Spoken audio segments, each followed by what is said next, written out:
a good relationship has a high level of alignment and alignment, not necessarily in terms of value, but really at least there's good understanding of one another.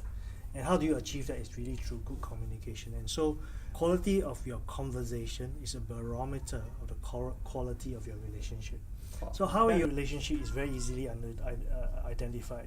You get into conflict very quickly because there's a lot of misalignment.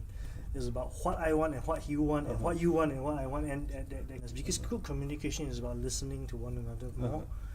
I want to make this work. You have to make that decision, and you want to make that. If you have made that decision to make things work, then you have to take the step to humble yourself, to even bring yourself to a point of brokenness where you can then start to address the root issue. A lot of time we have problem aligning, partly because of how the value system, the way we see things in our life. And the question is, are these values or this perspective of life so important that it is more important than the relationship? You got to take time to make your wife or your husband see your point of view, but that is not by telling them. You'll be surprised. To get that point is by listening to them, because and when you understand them, then you can try and align yourself to them. And a lot of disagreement, a lot of crisis, a lot of conflict comes out of misalignment of expectation, of belief systems,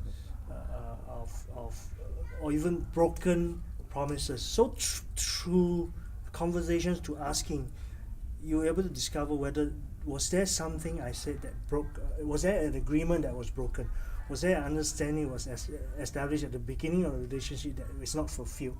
You got to start to deal with that. And why is that happening? Is it because of my own ambition or my passage in life that I've forgotten about it, or I've been so occupied with certain things I'm doing that I've left that out? Or what has shifted along the way? And is there a chance, or is there a way to bring that back together? Obviously there were common dreams that brought you two together in the first place. What was that? Try and rediscover that.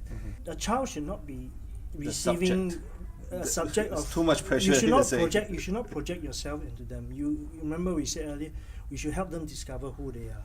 Right. They should not be a projection of themselves, because they are not you. Right. And if you ask me, that is also part of the problem with bad relationship, with any relationship, because one party is trying to project themselves and their expectation onto the other party without first understanding the other party and where they're coming from.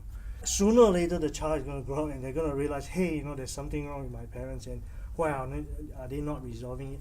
And that kind of environment or that kind of condition may unknowingly being passed down to them, and if you ask me, you want to end it with you at this point and not pass it down to your children.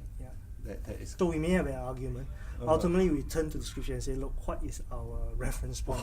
and it's good when both of you have the same reference points. It's easier to arrive at agreeable. If the reference point is different, how are you going to agree? Because first of all, I'm not aligned with you. So you tell me this is the most fundamental misalignment.